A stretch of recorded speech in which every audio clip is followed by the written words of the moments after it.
Therein lies the bear's greatest challenge. Sources of water may be 100 miles apart. Theirs is a solitary life. But there is a place where they go to connect with each other. These are ancient poplar trees. There is nothing here for the bears to drink. But these trees are still important to them.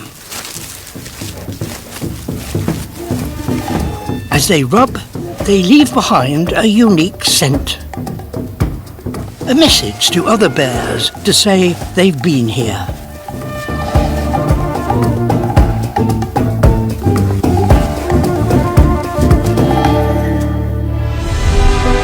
An oasis. A freshwater spring fed from deep underground. At last, a drink